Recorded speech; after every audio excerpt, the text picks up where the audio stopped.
තෙරුවන් සරණයි අයිබෝවන්.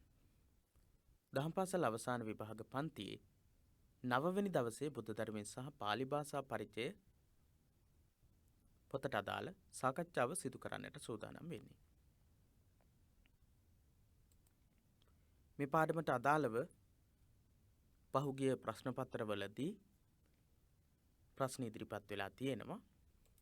ඉතින් අපිට ගොඩක් වැදගත් වෙන මාතෘකාවක් තමයි අද දවසේදී අපි කතා කරන්නට සූදානම් වෙන්නේ.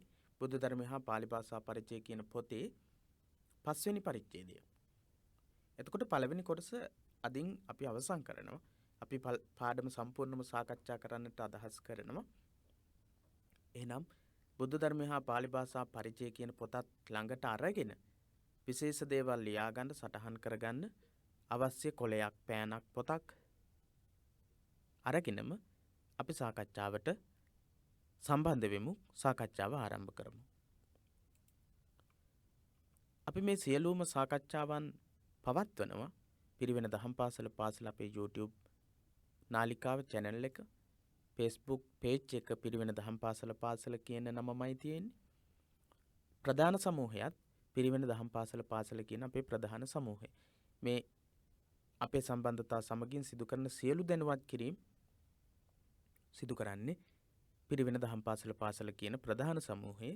ඊට අමතරව දහම් පාසල් අවසාන විභාග පන්ති එකමුතුව කියන දහම් පාසල් අවසාන විභාගයේ සඳහා සූදානම් වෙන ඔබ වෙනුවෙන් නිර්මාණය කරලා තියෙන සමූහය.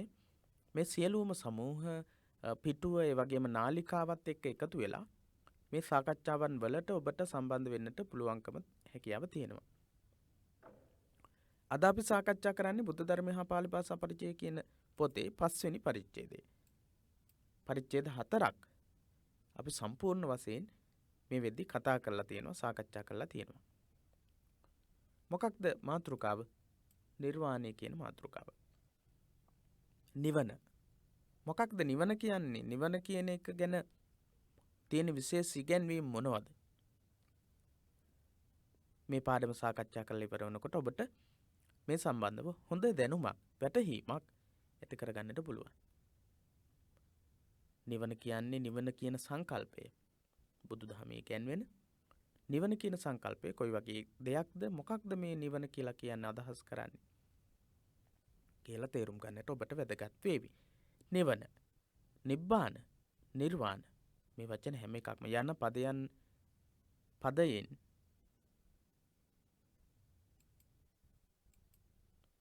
නිවීම, නැවැත්ම, නොපැවැත්ම ආදී අර්ථ කිහිපයක්ම අදහස් කෙරේ. මොනවද අදහස් කරන්නේ?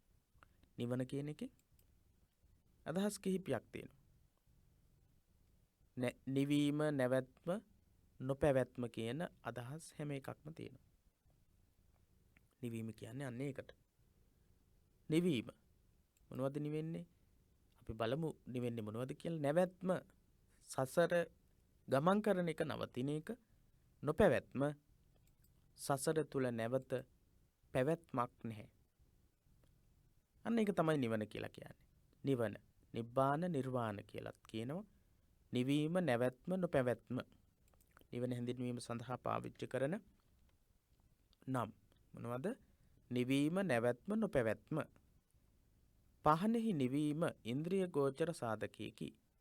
පහනක් නිවිලා ගියොත් ඒ පහන නිවිලා යනවා අපිට පේනවා. අපිට බලන්න පුළුවන්, දකින්න පුළුවන්. පහන නිවිලා ගියාම ආර්ය සත්‍ය විශේෂෙහිදී මෙය නිරෝධ සත්‍ය නමින් දැක්වේ. මේ නිවීම කියන එක එහෙම නැත්නම් නිවීම කියන එක නිරෝධ ආර්ය සත්‍ය, චතුරාර්ය සත්‍ය යටතේ දුක්ඛ නිරෝධ ආර්ය සත්‍ය කියලා. දුකෙන් නිදහස් වීම, නිවීම, කෙලසුන්ගෙන් නිදහස් වීම, නිවීම, කෙලස් නිවීමටපත් වීම කියන අදහසින් තමයි දුක්ඛ ආර්ය සත්‍යයේදී, චතුරාර්ය සත්‍ය ධර්මයේදී දුක්ඛ ආර්ය සත්‍ය යටතේ, දුක්ඛ සමුදය ආර්ය සත්‍ය යටතේ, දුක්ඛ නිරෝධ ආර්ය සත්‍ය යටතේ කියන සහ දුක්ඛ නිරෝධ ගාමිනී පටිපදා ආර්ය සත්‍ය යටතේ කියන අවස්ථා හතරෙන් නිවීම කියන එක, එහෙම නැත්නම් නිවන කියන එක සඳහන් වෙන්නේ මොන ආර්ය සත්‍යද? දුක්ඛ නිරෝධ ආර්ය සත්‍ය තුල. දුක්ඛ නිරෝධ ආර්ය සත්‍ය තුල පළවෙනි එකෙන් කියන්නේ දුක පිළිබඳව. දුක පිළිබඳව ලෝකේ තියෙන දුක කොයි වගේ දුකක්ද කියන එක ගැන තමයි දුක්ඛාරය සත්‍යයෙන් කියවෙන්නේ. දුක්ඛ සමුදය ආර්ය සත්‍යයෙන් කියවෙන්නේ දුක ඇතිවීම සඳහා හේතු වෙන කාම තණ්හාවයි, භව තණ්හාවයි, විභව තණ්හාවයි. නිරෝධයෙන් කියවෙන්නේ දුක්ඛ නිරෝධය. එහෙම නැත්නම් කාම තණ්හා, භව තණ්හා, විභව තණ්හා කියන ත්‍රිවිධ තෘෂ්ණාව දුරු කිරීම. ඔන්න එහෙනම් නිවීම කියන එක මොනවදම නිවන්නේ? කාම තණ්හා, භව තණ්හා, විභව තණ්හා ආදී ත්‍රිවිධාකාර වූ තෘෂ්ණාව, ක්ලේශ ධර්මයන් සියල්ලක්ම නිවීම තමයි නිරෝධාරි සත්‍ය යටතේ කතා කරලා තියෙන්නේ. දුක්ඛ නිරෝධගාමිනී පටිපදාරි සත්‍ය යටතේ මොකද්ද කතා කරන්නේ? දුක්ඛ නිරෝධගාමිනී පටිපදාරි සත්‍ය යටතේ කතා කරන්නේ දුකෙන් නිදහස් වීම, දුකෙන් මිදීම සඳහා තියෙන මාර්ගය ගැන. ඒ මොකක්ද? ආර්ය අෂ්ටාංගික මාර්ගය. නිවන හැඳින්වීම සඳහා පාලි සාහිත්‍යයේ යෙදී ඇති විශේෂ පදමාලාව දීර්ඝය. නිවන කියන එක අපිට පදවලින්, වචනවලින් තමයි හඳුන්වන්නට වෙන්නේ. නිවන කියන්නේ මෙන්න මේ වගේ දෙයක් කියලා භෞතිකව අපිට පෙන්වන්නට බෑ. හිතේ තියෙන කෙලෙස් නිවීමටපත් වීම, නිරුද්ධ වීම, කෙලෙස් නැතිවීම තමයි නිවන කියලා කියන්නේ. මේ නිවන ගැන අපිට වෙන ක්‍රමයකින් කියන්න විදිහක් නැහැ. ඒ නිසා බුදුදහමේදී නිවන හැඳින්වීම සඳහා හැම තැනකදීම පාවිච්චි කරලා තියෙන්නේ පාරිභාෂික වචන මාලාවක්. වචන ගොඩක් තියෙනවා. විශේෂ පද ගොඩක් තියෙනවා නිවන හඳුන්වන්නට පාවිච්චි කරපු. පසුගිය වර්ෂවල ප්‍රශ්න පත්‍රවල කොහොමද ප්‍රශ්න ඉදිරිපත් වෙලා තියෙන්නේ මේ පාඩමට අදාළව කියලා අපි එක වර්ෂයක ප්‍රශ්න ඇසුරින් විමසලා බලමු. 2018-2019 අවුරුද්දේ ප්‍රශ්න පත්‍රයේ මේ තියෙන්නේ. මේකේ මේ පාඩමට අදාළව මෙන්න මෙහිමයි තොරතුරු දක්වන්නේ.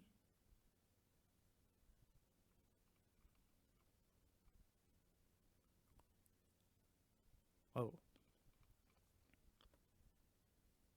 2018-2019 අවුරුද්දේ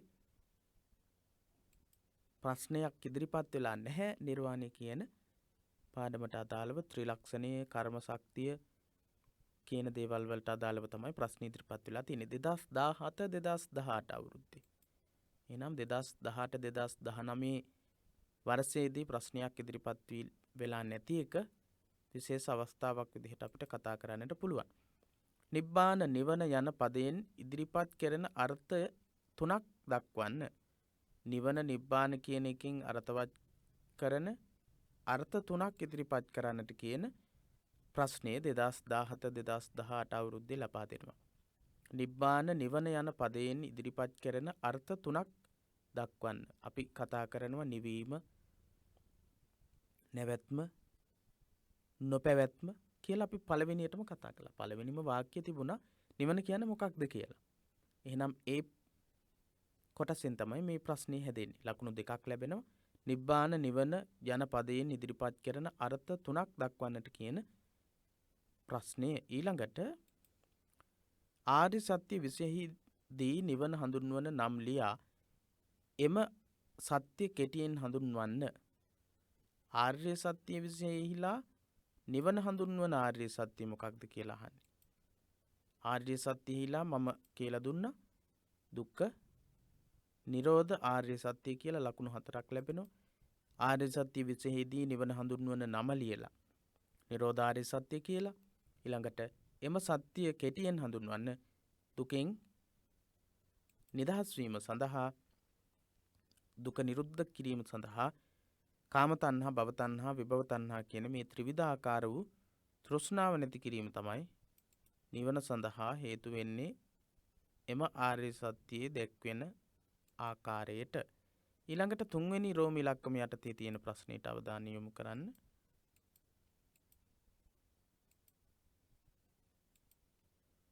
නිවනෙහි පළමු පියවර නම් කර එමගින් සිඳී යන සංයෝජන ධර්ම පෙන්වා දී ඒවායින් දෙකක් හඳුන්වන්න.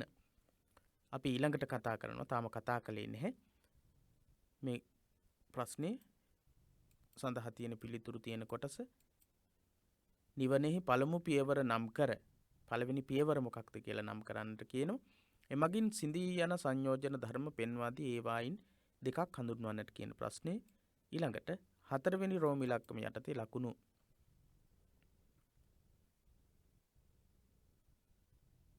8ක ප්‍රශ්නයක්. ලෝකෝත්තර වශයෙන් නිවුණු පුද්ගලයා හඳුන්වා ඔහුගේ ස්වභාවයේ නිදසුනක් මගින් පෙන්වා දී නිවනට අයත් ප්‍රභේද දෙකෙහි නම් ලියන්න. ලෝකෝත්තර වශයෙන් නිවුණු පුද්ගලයා ගැන හඳුන්වන්නට ඕන. ඒ කියන්නේ කෙලෙස් සම්පූර්ණ නැති කරපු කෙනෙක්ගේ ස්වභාවය පිළිබඳව ඔහුගේ ස්වභාවයේ නිදසුනක් මගින් පෙන්වා දී නිවන් අවබෝධ කරගත්ත කෙනාගේ ස්වභාවය හඳුන්වලා නිදසුනක් උදාහරණයකින් විස්තර කරන්නට කියනවා. නිවනට අයත් ප්‍රභේද දෙකෙහි නම් ලියන්න. නිවනට අයත් ප්‍රභේද දෙකක් තියෙනවා. ඒ ප්‍රභේද දෙකේ නම් ලියන්නට කියලත් කියනවා. හොඳයි. ඒ වගේ ප්‍රශ්න තමයි නිවන කියන මාතෘකාව යටතේ තියෙන තොරතුරු වලින් පහුගිය කාලයේදී ලැබිලා තියෙන්නේ. ඒ හැම පදයක් පාහේ දක්නට ලැබෙන පොදු ලක්ෂණයක් නම් නිවන හඳුන්වන්නට පාවිච්චි කරලා තියෙන වචන අපිට මුලිනුත් හම්බ වුණා නිවන කියන්නේ මොකක්ද කියලා. ඊළඟට නිවන හඳුන්වන පාරිභාෂික වචන. සාංශාරික ස්වභාවයේ නිරූපණය කරන පදයක විරුද්ධාර්ථවත් පදයක් බවට පත්ව තිබීමයි. සාමාන්‍ය නිවන හඳුන්වන්නට පාවිච්චි කරලා තියෙන වචනවල විවිධ ස්වරූපයන් තියෙනවා. ඒ අතර දකින්න තියෙන ප්‍රධාන ලක්ෂණයක් තියෙනවා. ඒ තමයි සාංශාරික ස්වභාවය. සසර පැවැත්ම ගැන කියවෙන පදයක්ම ඒකේ විරුද්ධ පදයක් විදිහට පාවිච්චි කරනවා. නිවන කියන එක හඳුන්වන්නට පාවිච්චි කරලා තියෙන්නේ නිවන සංසාරය ගැන කියවෙන්නට පාවිච්චි කරලා තියෙන කියන්නට පාවිච්චි කරලා තියෙන වචනයකම අනිත් පැත්ත. කොහොමද බලමු. සසර දුක නම් නිවන පරම සුවයයි. සසර දුකයි නම් දුකයි. සංසාරේ දුකයි කියලා හඳුන්වනවා. එහෙනම් නිවන මොකක්ද? පරම නිබ්බානම් පරමං සුඛං කියලා තමයි දක්වලා තියෙන්නේ. නිබ්බානම් පරමං සුඛං නිවන තමයි පරම සුවය කියලා. සසර දුකයි නිවන සැපයක් කියලා. ඊළඟට එහෙනම් දුක කියන එකට විරුද්ධ පදයක් තමයි සුවය කියන එක තුලින් තමයි නිවන හඳුන්වලා තියෙන්නේ. පරම සුවය කියන එක නිවනේදී අපි පාවිච්චි කරනවා. සසර සංකත නම් නිවන අසංකතය. සංසාරයේ සංකත නම් සකස් වෙච්ච දේවල් වලින් නම් ක්‍රියාත්මක වෙන්නේ. නිවන කියන එක අසංකතයි. අසංස්කෘත ධර්මයක්. එකම අසංස්කෘත ධර්මයේ විදිහට සැලකෙන්නේ නිවන. සසර බන්ධනයක් නම් නිවන එහි විමුක්තියයි. නිරෝධ කියලා කියන්නෙම බන්ධන වලින් මිදීම කියන එක. කෙලෙස් බන්ධන වලින් මිදීම කියන එක. එහෙනම් සසර කියන එක බන්ධනයක්. නිවන මොකක්ද? විමුක්තියක්. බන්ධන වලින් මිදීම. සසර මහබ්බය මහෝගයක් වන අතර නිවන khema වූ දීපයකි. මහබ්බය වූ මහෝගයක්. මහා සැඩපහරක් වගේ සංසාරය කියන එක. මහා බයජනක, බියජනක මහා ඕගයක්. කොහෙට ගහගෙන යයිද දන්නේ නැහැ. සංසාරේ කොයි භවයකටද ගමන් කරයිද දන්නේ නැහැ. අපිව සංසාරේ කොයි තැනකට වැටෙයිද දන්නේ නැහැ. ඒක තමයි මහා බය, මහා ඕගයක් සසර. නිවන කියන එක khema වූ දීපයක්. ක්ෂේම වූ දීපයක් හොරු නැහැ, මංකොල්ලකාරයෝ නැහැ. ඒ වගේම සැඩ පහරක් විදිහට ගහගෙන යන්නේ නැහැ. ක්ෂේම වූ කිසිම දෙයක් නැති හිස් භූමියක් විදිහට නිවන හඳුන්වනවා. සසර දුකයි නිවන සැපයක් කියලා හඳුන්වනවා. පද දෙකකින් සසර ගැන කියවන පදේ තමයි දුක. එතකොට නිවන ගැන කියවෙනවා සුවය කියන පදේ. සංකත කියන එක සසර ගැන කියවෙන්නේ. නිවන කියන එක අසංකත කියන වචනයෙන් හඳුන්වනවා. මෙතනදී බන්ධනයක් විදිහට සසර හඳුන්වනවා. නිවන කියන එක විමුක්තිය විදිහට හඳුන්වනවා. සසර කියන එක මහා බයක්, මහා ඕගයක් විදිහට, මහා බය සහිත වූ මහා සැඩපහරක් විදිහට සලකනවා කියලා තියෙනවා. නිවන කියන එක khema භූමියක් විදිහට උපමා කරලා තියෙනවා. මෙසේ සසරෙහි දක්නට ලැබෙන යම් බඳු අතෘප්තිකර, අප්‍රිය, අසහනකාරී ස්වභාවයක් වේ නම් එහි කෙලවර නිවන වශයෙන් හඳුන්වා දී ඇත. සසර යම් කිසි විදිහකට අතෘප්තිකර ස්වභාවයක්, අප්‍රියජනක ස්වභාවයක්, අසහනකාරී ස්වභාවයක් තියෙනවා නම් ඒ සංසාරයේ තියෙන අතෘප්තිකර ස්වභාවය, අප්‍රියජනක ස්වභාවය, අසහනකාරී ස්වභාවය කියන මේ හැම ස්වභාවයක්ම ඇතිවීම සඳහා හේතු වෙන ක්ලේශ ධර්මයන් තමන්ගේ හිතින් ඉවත් කරාම, දුරු කරාම මේ අතෘප්තිකර ස්වභාවය, අප්‍රියජනක ස්වභාවය, අසහනකාරී ස්වභාවයන් කාටවත් ඇති වෙන්නේ නැහැ. මොකද නිවන කියන එක ලබා ගත්තට පස්සේ, නිවනට පත් වුණාට පස්සේ මේ පුද්ගලයාගේ හිතේ කෙලෙස් ක්‍රියාත්මක වෙන්නේ නැහැ. කෙලෙස් ක්‍රියාත්මක වෙනකොට තමයි අපිට අතෘප්තිකර ස්වභාවය, අප්‍රියජනක ස්වභාවය, අසහනකාරී ස්වභාවය කියන මේ ස්වභාවයන් නැති වෙන්නේ. නිවන් අවබෝධ කරගත්තා මේ தත්වයෙන් සම්පූර්ණම මිදෙන්නට, නිදහස් වෙන්නට පුළුවන්. සංයුත්ත නිකායේ අසංකත සංයුත්තේ එන නිර්වාණ වාචී සියලු පද සියුම්ව පිරික්සා බැලීමේදී නිෂේධාර්ථ සූචක අවපදයක් සහිතව හෝ රහිතව සාංසාරික ලක්ෂණ වාචී නාමයක් හා සාපේක්ෂව ඒවා යෙදී ඇති ආකාරය දැක්ක හැකිය. අපි කිව්වා සංසාරය ගැන කියවන වචනයක් සහ ඒකට විරුද්ධ පදයක්කින් තමයි නිවන ගැන කියලා තියෙන්නේ කියලා. නිවන ගැන කියන්න වෙන්නේ අපිට වචන වලින් විතරයි කියලා කිව්වා. ඒ වගේම උපමා කරලා යම්කිසි විදිහකින් යම් අදහසක් ගන්නට පුළුවන්, අදහසක් දෙන්නට පුළුවන්. ඒ හැරෙන්නට නිවන කියන එක ගැන කියන්නට පුළුවන් කමක් නැහැ. එහෙනම් සංයුත්ත නිකායේ අසංකත කියන සංයුක්තය, අසංකත කියලා කියන්නේ නිවනනේ. එතකොට නිවන ගැන කියවන කොටසක් තියෙනවා සංයුත්ත නිකායේ, සූත්‍ර පිටකේ සංයුත්ත නිකායේ. මේ අසංකත කියන සංයුත්ත නිකායේ කොටස, සංයුත්ත නිකායේ අසංකත කියන සංයුක්තය, සංයුත්ත නිකායේ තියෙන්නේ. ඒකේ නිර්වාණ වාචී සියලු පද නිවන ගැන හඳුන්වන්නට පාවිච්චි කරලා තියෙනවා වචන අසංකත සංයුක්තේ. ඒ නිවන ගැන කියන්න පාවිච්චි කරලා තියෙන හැම වචනයක්ම සියුම් විදිහට ඔබට පුළුවන් පරීක්ෂා කරලා බලන්න. ත්‍රිපිටකේ සංයුත්ත නිකායේ ත්‍රිපිටක ඇප් එක තියෙනවා. ත්‍රිපිටකය අන්තර්ජාලයෙන් ඔබට බලන්නටත් පුළුවන්කම තියෙනවා. ඉතින් නිර්වාණ වාචී සියලු පද නිවන ගැන පාවිච්චි කරලා තියෙන අපිට බලනකොට පේනවා නිෂේධාර්ථ සූචක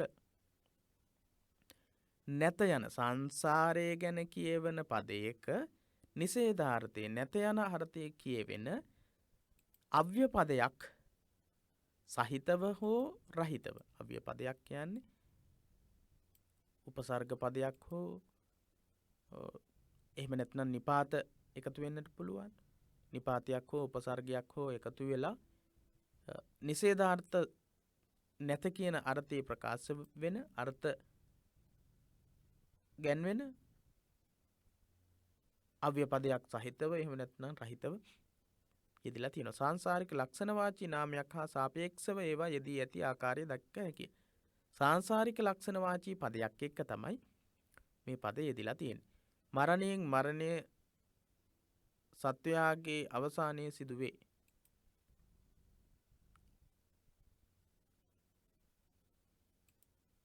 මරණයෙන් මරණය නෙවෙයි, මරණයෙන් මරණය කියලා આવොත් ඒ වාක්‍ය අර්ථ ගන්වන්නට බෑ.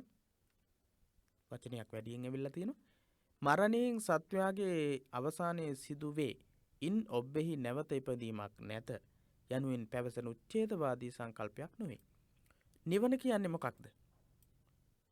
නිවන කියන්නේ අපි දැනට කතා කරලා තියෙන, සාකච්ඡා කරලා තියෙන අර උච්ඡේදවාදී අදහසද? සංසාරයේ භව ගානක් ගත කරලා ඊට පස්සේ නිදහස් වෙනවා කියන අදහසද? නැහැ. මරණයෙන් පස්සේ අවසානයේ සිද්ධ වෙනවා කියන අදහස නෙවෙයි. උච්ඡේදයට පත් වෙනවා කියන අදහස නෙවෙයි. මොකක්ද? සම්පූර්ණ වශයෙන් මිදීමකට, නිවීමකට පත්වීම. අපි තව කතා කරනකොට ඔබට පැහැදිලි වේවි. මතක තබා ගන්න. උච්ඡේදවාදී අදහස නම් නෙමෙයි කියලා. නිවන කියන්නේ උච්ඡේදවාදී. මරණයෙන් පස්සේ පුද්ගලයා නැහැ, ඉපදීමක් ආයේ නැහැ කියන අදහස නෙවෙයි කියලා. එසේම භාවාත්මක වූ අවිනස්වර පදාර්ථයක් හෝ යම්කිසි ශක්තියක විද්‍යමාන බවක් නිරූපණය කිරීමකුදු නොවේ. යම්කිසි අදහසක් ප්‍රකාශ කරන ශක්තියක විද්‍යමාන බවක්, යම්කිසි පදාර්ථයක විද්‍යමාන බවක් උච්ඡේදවාදයේදී සඳහන් කරනවා බ්‍රහ්ම සහව්‍යතාවය පිළිබඳව. බ්‍රහ්මයා සමග විශ්ව කර්තෘ සමග එක් වෙනවා කියලා. ඒ වගේ භාවාත්මක අවස්ථාවකට පත්වීමක් නෙවෙයි. වෙන යම්කිසි වූ ලෝකයක පමණක් මනුස්ස ලෝකයට තිරිසංගත ලෝකවලට නොපැමිණ භාවාත්මකව යම්කිසි සත්ව ශක්තියක් විදිහට ක්‍රියාත්මක වෙන අවස්ථාවකුත් නෙවෙයි. උච්ඡේදවාදයේදී ඒ වගේ අදහස් ඉදිරිපත් වෙලා තියෙනවා. ඒ දෙපැත්තම අන්තයෝය. ඒ දෙකම අන්ත.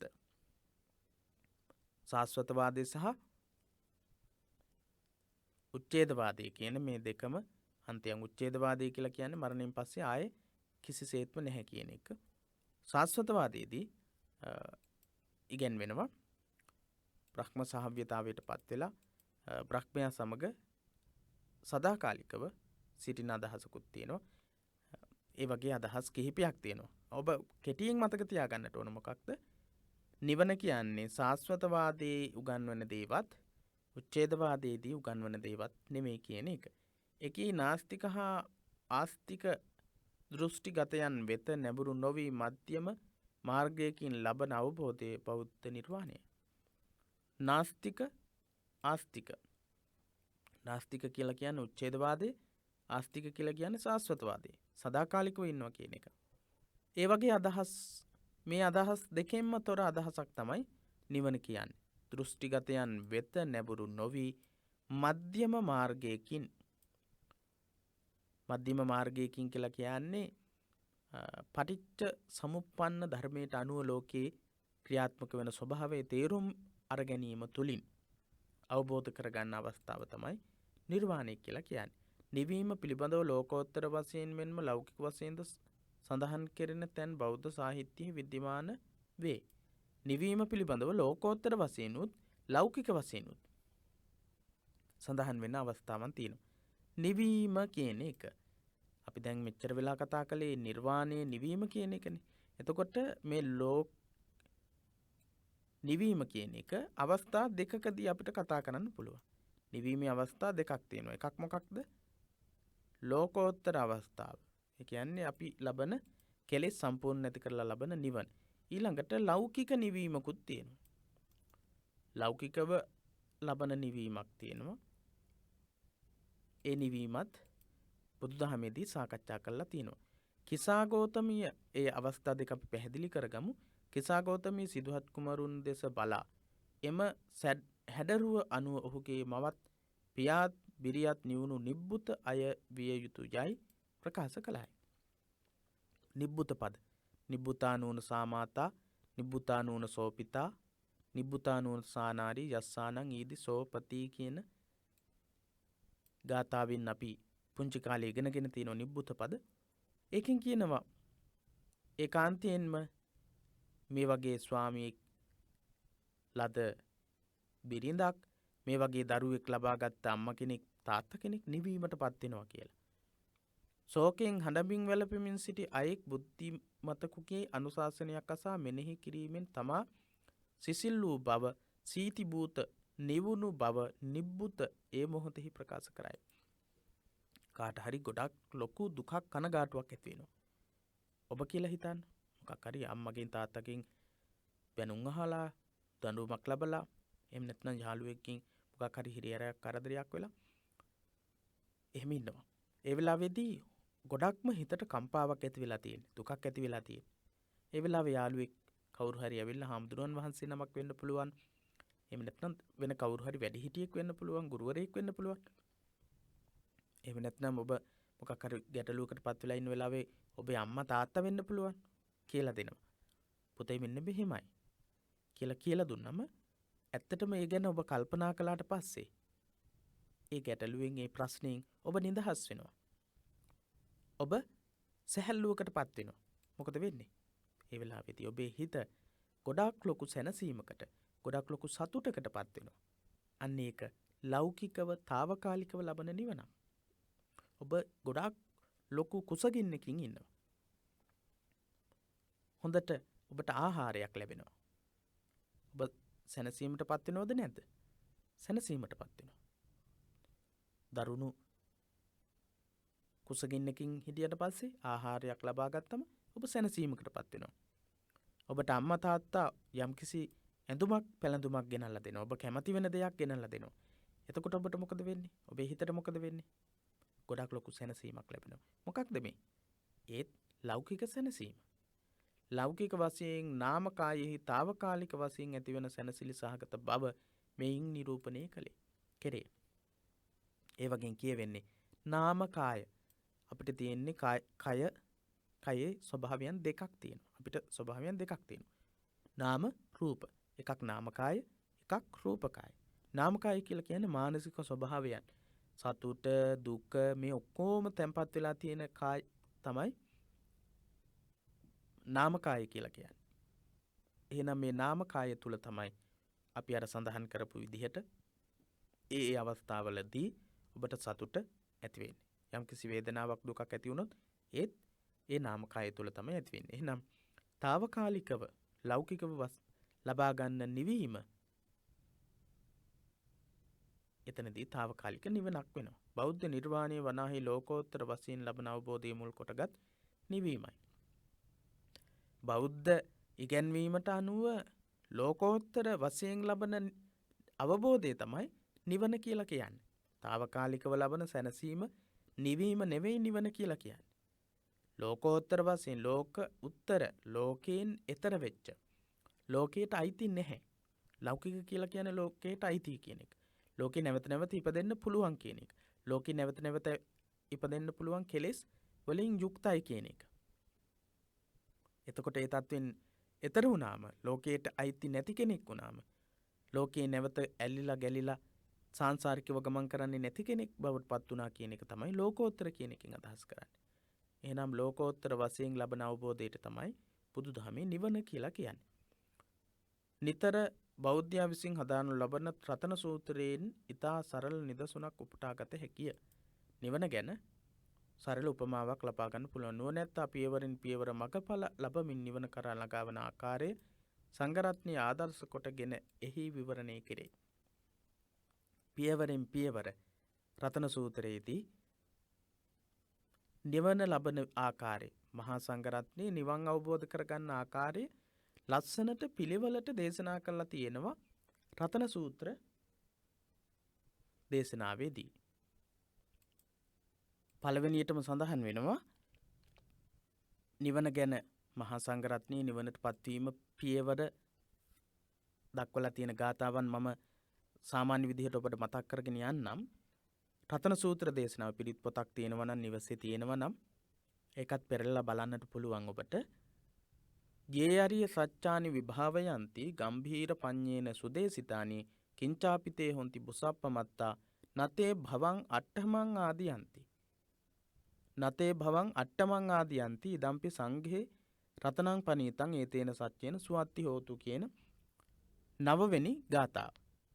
මේකේ කියවෙනවා කිංචාපිතේ හොಂತಿ බුසප්පමත්තා බොහෝසෙයින් අප්‍රමාදී වෙන කෙනා නතේ භවං අට්ඨමං අටවෙනි භවයක් ලබන්නේ නැහැ කියන එක. ඒ කියන්නේ සෝවාන් තත්වයට පත්වෙච්ච කෙනා, සෝවාන් පුද්ගලයා. නතේ භවං අට්ඨමං ආදියන්ති කියලා කියන්නේ සෝවාන් තත්වයට පත්වෙච්ච කෙනා. ඊළඟට සහවස්ස දස්සන සම්පදාය තයස්සු ධම්මා දහිතා භවಂತಿ.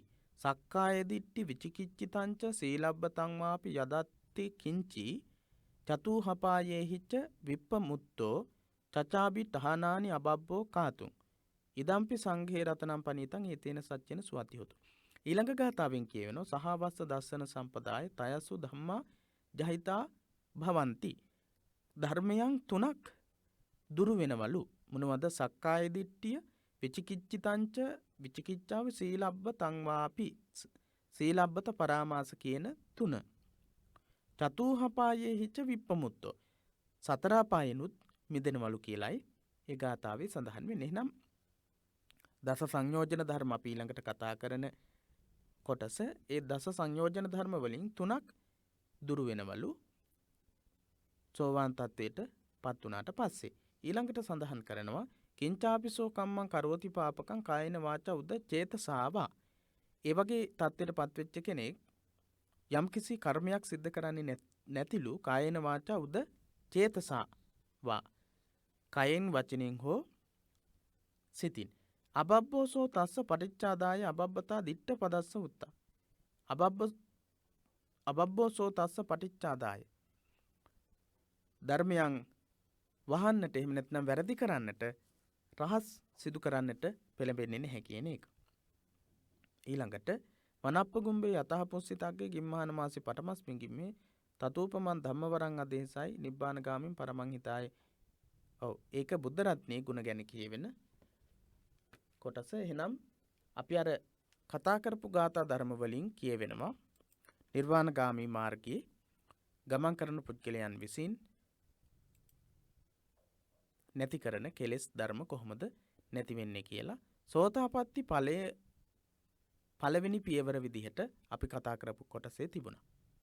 නතේ භවං අට්ඨමං ආදියන්ති කියලා දැක්කුණේ. එහිදී යෝගාවචරයා මමය මාගේ යයි දැඩිව ගන්නා සක්කාය දිට්ඨිය නැති කරගන්නවා. සක්කාය දිට්ඨි විචිකිච්ඡිතංච කියලා අපි ගාථාවේ දැක්කේ. සක්කාය දිට්ඨි විචිකිච්ඡිතංච සීලබ්බතං වාපි යදත්ති කිංචි. එහෙම. එතකොට පළවෙනි එක සක්කාය දිට්ඨිය නැති කරනවා. මොකද්ද සක්කාය දිට්ඨිය කියලා කියන්නේ? සංයෝජන ධර්මවල මම මගේ කියලා දැඩි විදිහට ගන්න එක සත්කාය. සත් වශයෙන් ගන්න පුළුවන් කයක් තියෙනවා කියලා. ඒක තමයි සක්කාය දිට්ඨිය කියලා කියන්නේ. සසර හා නිවන පිළිබඳ සැක ඇතිවීම නම් විචිකිච්ඡාව. සංසාරයේ පිළිබඳවයි නිවන පිළිබඳවයි තුනුරුවන් කෙරෙහි පටිච්ච සමුප්පාද ධර්මයේ කෙරෙහි චතුරාර්ය සත්‍ය ධර්මයේ කෙරෙහි සැකේ ඇතිවීම විචිකිච්ඡාව කියලා කියනවා. මිත්‍යා සීල හා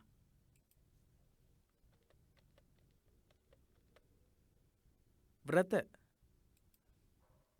මිත්‍යා සීල සහ ව්‍රත මගින් නිවන අවබෝධ කළ හැකි කියලා කල්පනා කිරීම. සීලබ්බත පරාමාසය සීලබ්බත පරාමාස සීලබ්බතං වාපි කියලා තමයි සඳහන් වුනේ. මේ සංයෝජන තුන සිඳී යනවා සෝවාන් තත්ත්වයටපත් වෙනකොට. සෝවාන් තත්ත්වයටපත් වෙනකොට දස සංයෝජන වලින් තුනක් නැති වෙනවා. මොනවද ඒ සංයෝජන තුන? සක්කාය දිට්ඨියයි විචිකිච්ඡාවයි සීලබ්බත පරාමාස කියන තුන. සක්කාය දිට්ඨිය කියන්නේ මම මගේ වශයෙන් දැඩිව ගැනීම. සසර හා නිවන පිළිබඳව සැක ඇති කිරීම විචිකිච්ඡාව. මිත්‍යා සීල ව්‍රත මගින් නිවන අවබෝධ කර ගැනීමට වෑයම් කිරීම සීලබ්බත පරාමාස කියන මේ සංයෝජන තුනම සම්පූර්ණ නැති වෙනවා. කාමරාග හා ව්‍යාපාද යන බැමි දෙක සකදාගාමී මගින් තුනී වන අතර අනාගාමී වීමෙන් ඒවා ප්‍රහීන වේ. සකෘදාගාමී වෙනකොට සංයෝජන ධර්ම වලින් දෙකක් තුනී වෙනවා, අඩු වෙනවා. මොනවද මේ දෙක? කාමරාගයයි කාමයන් පිළිබඳව රාගය, ඇල්ම, ව්‍යාපාදය, තරහව, කේන්තිය, පලිගැනීම, පටිග මේ වගේ දේවල්. කාමරාග ව්‍යාපාද කියන දෙක අඩු වෙනවා සකෘදාගාමී වෙනකොට. අනාගාමී වෙනකොට මොකද වෙන්නේ? මේ දෙකත් සම්පූර්ණ නැති වෙනවා. එහෙනම් අනාගාමී වෙනකොට සංයෝජන කීයක් නැති වෙලාද? සංයෝජන 5ක් නැති වෙලා. සක්කාය දිට්ඨියයි විචිකිච්ඡාවයි සීලබ්බත පරාමාස කියන සංයෝජන ධර්මයයි කාමරාගයයි ව්‍යාපාදයයි කියන සංයෝජන 5ම නැති වෙනවා අනාගාමී වෙනකොට. සෝවාන් වෙනකොට මුල්ම තුන නැති වෙනවා. සකෘදාගාමී වෙනකොට කාමරාග ව්‍යාපාද කියන දෙක අඩු වෙනවා. සෝවාන් තත්වයෙන් ඊට පස්සේ තමයි සකෘදාගාමී තත්වයටපත් වෙන්නේ. සෝවාන් නොවි කොහොමදවත් සකෘදාගාමී වෙන්නේ නැහැනේ. එහෙනම් සකෘදාගාමී වෙනකොට සක්කාය දිට්ඨි විචිකිච්ඡා සීලබ්බත පරාමාස කියන මේ තුනම සම්පූර්ණ නැති වෙලා කාමරාගයයි ව්‍යාපාදයයි කියන දෙක තුනීවීමක් අඩුවීමක් වෙනවා. අනාගාමී වෙනකොට මේ පහම නැති වෙනවා. ඕරම් භාගයේ සංයෝජන නමින් දැක්වන ඒ බැඳීම් පස සිඳ දමන ලද තැනැත්තා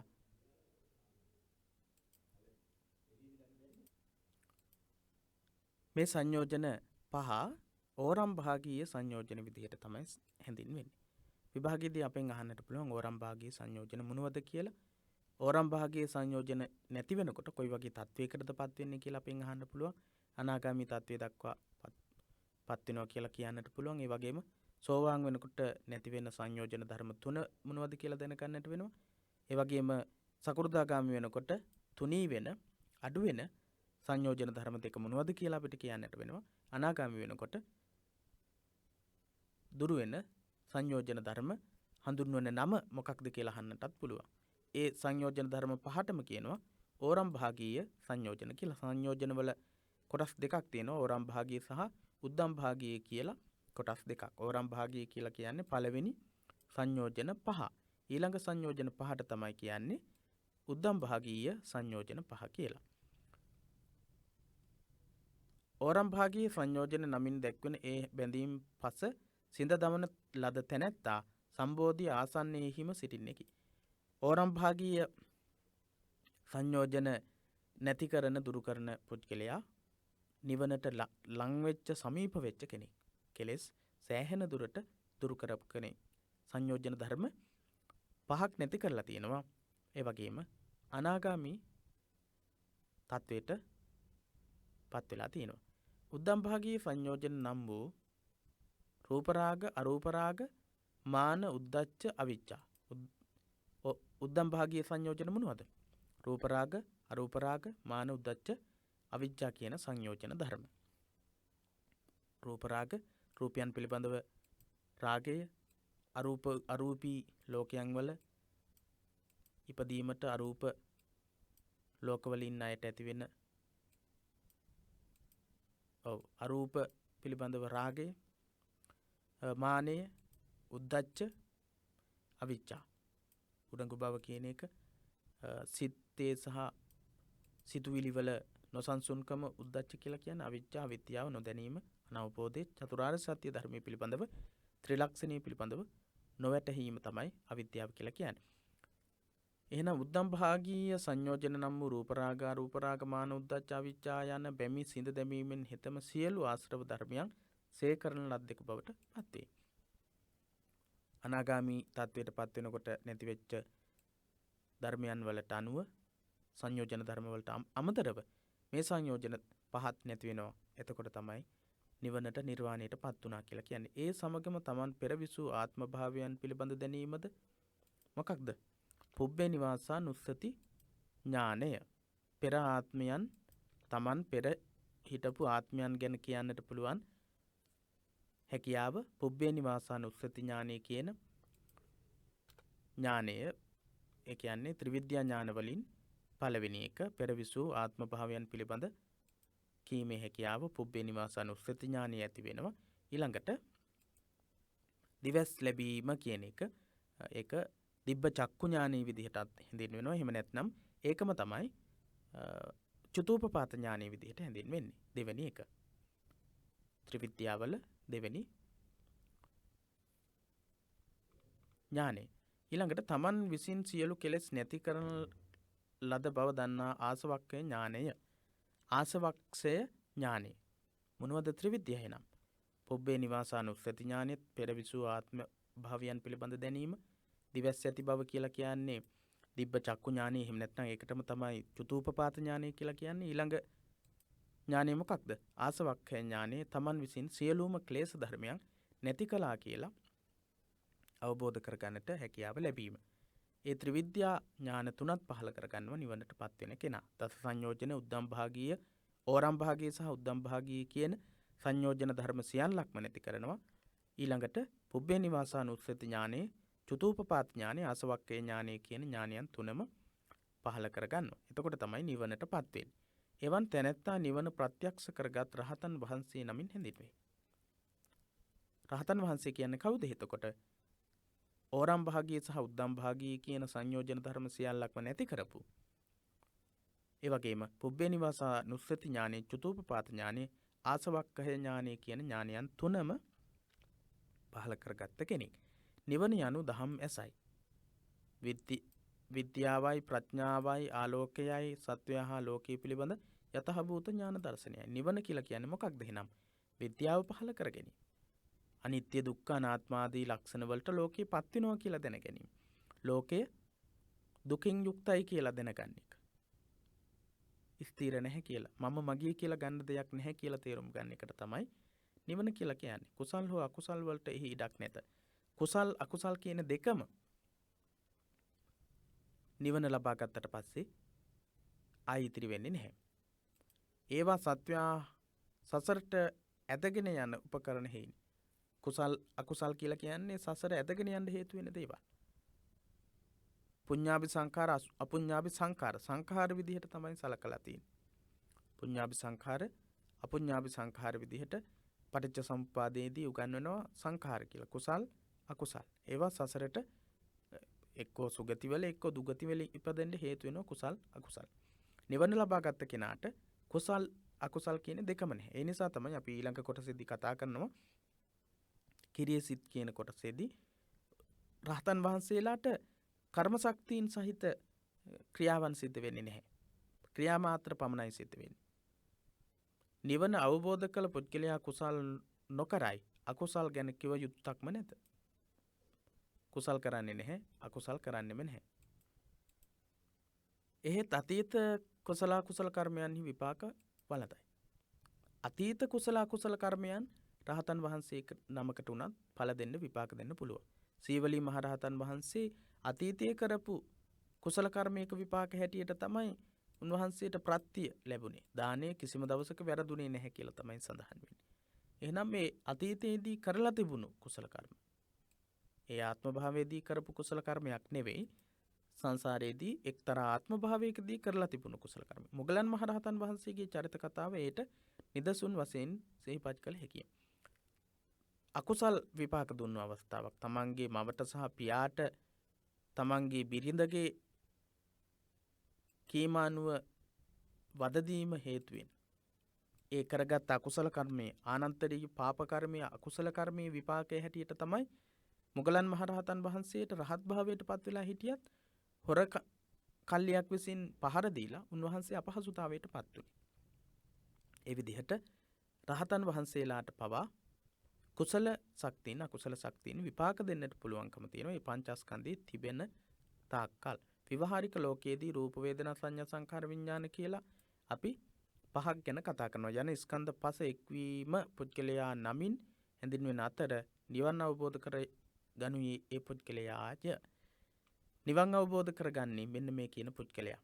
සාමාන්‍ය විවහාරයේදී ත්‍රිලක්ෂණ ධර්මයේ යටතේ අපි කතා කරලා තියෙනවා රූප වේදනා සංඥා සංඛාර විඥාන කියන පහ තමයි පුද්ගලයෙක් විදිහට අපි සලකන්නේ. මේ හතරම මානසික ස්වභාවයන් නාම කියලා අපි ඉස්සෙල්ලා සඳහන් කළේ. නාමකාය කියලා. ඒක. එතකොට රූප කියලා කියන්නේ රූපකාය. වේදනා සංඥා සංඛාර විඥාන කියන නාමකායයි රූප පඨ ව්‍යාපෝ තේජෝ වායෝ ආදී භූත රූප ධර්ම වලින් හැදිලා තියෙන රූපයයි කියන දෙක තමයි පුද්ගලයෙක් විදිහට අපි සඳහන් කරන්නේ. එතකොට මේ පුද්ගලයා තමයි වේදනා සංඥා සංඛාර විඥාන ආදී මානසික ස්වභාවයන් තුලින් අකුසල සහගත චේතනාවන් වලට යොමු වෙන්නේ නැතිව කුසල චේතනාවන්ගේ ශක්තියෙන් ලෝකයේ පිළිබඳව යථා අවබෝධය ඇති කරගෙන නිවන් අවබෝධ කරගන්නේ. එහෙම නිවන් අවබෝධ කරගත්ත උතුමන් වහන්සේලා බුද්ධ, පච්චේක බුද්ධ, අරහන්ත යන නම් වලින් හඳුන්වනවා.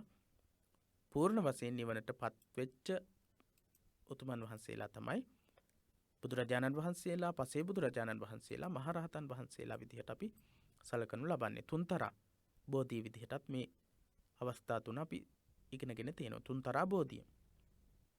දස සංයෝජන සියල්ලක්ම දුරු කළාට පස්සේ මේ තත්වයන් තුනටම පත් වෙන්නට පුළුවන්. මේ තත්ව තුනේ වෙනසක් තියෙන්නේ, විවිධත්වයක් තියෙන්නේ පාරමිතා ධර්ම පූර්ණීකරණ ආකාරයන් අනුව. පාරමිතා ධර්මයේ පූර්ණීකරණ ආකාරය අනුව තමයි බුද්ධ, පච්චේක බුද්ධ, අරහන්ත බුද්ධ කියන තත්වයන් තුනට පත් වෙන්නේ. නිවන අවබෝධ කර ගැනීම ස්කන්ධ පංචකයේ ඇති කල්හිම ජීවත්ව සිටියදීම සිදුවන්නක් බව එයින් පැහැදිලි වේ. එහෙනම් පංචස්කන්ධයේ තියෙද්දිම තමයි නිවන් අවබෝධ කරගන්නේ. එහෙම නැත්නම් මැරලා ගියාට පස්සේ ජීවිතක්ෂයටපත් වුණාට පස්සේ නෙවෙයි. නිර්වාණ අවබෝධයත් කලුරිය කිරීමත් යන අවස්ථා දෙක වෙන වශයෙන් දැක්වීමට අවශ්‍ය වීම නිසා නිර්වාණයේ කොටස් දෙකකින් හඳුන්වා දෙනු ලැබේ. නිර්වාණය ලබා ගැනීමත් කලුරිය කිරීමත් පරිනිර්වාණයට පත්වීම එහෙම නැත්නම් මරණයට පත්වීම කියන අවස්ථා දෙක ගැන පැහැදිලි කරන්න ඕන හින්දා නිවනේ අවස්ථා දෙකක් දක්වනවා. එයින් ජීවත්ව සිටියදී හෙවත් පංචස්කන්ධයන් නිරුපද්‍රිතව පවතිද්දී ක්ලේශ ප්‍රහාණය සිදුවෙන අවස්ථාව සෝපදිශේෂ නිර්වාණයේ විදිහට සැලකෙනවා. ජීවත්ව සිටියදීම පංචස්කන්ධයේ නිරුපද්‍රිතව විනාශ වෙන්නේ නැතිව තියෙද්දීම නිවන් අවබෝධ කරගත් ආත්ම භාවයේදී රූප වේදනා සංඥා සංකාර විඥාන කියන මේ පංචස්කන්ධයේ තියෙන කල්ම කෙලෙස් සම්පූර්ණ නැති වෙනවා. ඒ අවස්ථාවට කියනවා සෝපදිශේෂ නිර්වාණය කියලා.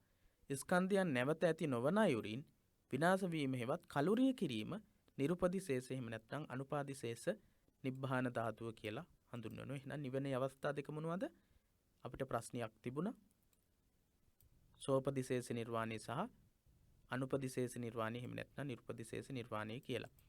නිරුපදිශේෂ නිබ්බාන අනුපදිශේෂ නිබ්බාන කියලා හිම වැරදියට ලියන්නට එපා.